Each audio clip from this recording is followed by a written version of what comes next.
Hey guys, and welcome back to this channel. In this video, I'll be showing you guys how you can style your friends in Heartopia. So you'll need to be at level 2 friendship with them, and basically you'll need to, if you want to be the one that's like styled by them, you will need to be the one that initiates the interaction. So press this button and press this button again, like on the friend level, level 2, the like orange one, which is this one.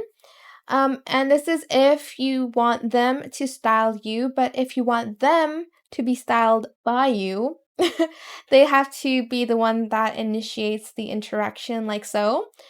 And you'll be taken to the wardrobe section of their wardrobe and like what they have in their collection. And basically, then you are able to style them.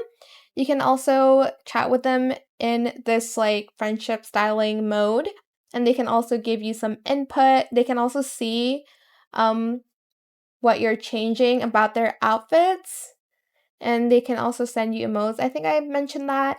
Once you're done, you're just going to press save current outfit, and that's it. Super simple, but I hope this video was helpful for you guys. Don't forget to like, comment, share, and also subscribe to this channel if you haven't done that already. If you have any more questions about this video, just leave it in the comment section down below. I'll try my best to answer them all for you guys. And if you found this video helpful, please click the thanks button as well. That is it. Thank you so much for watching. Bye!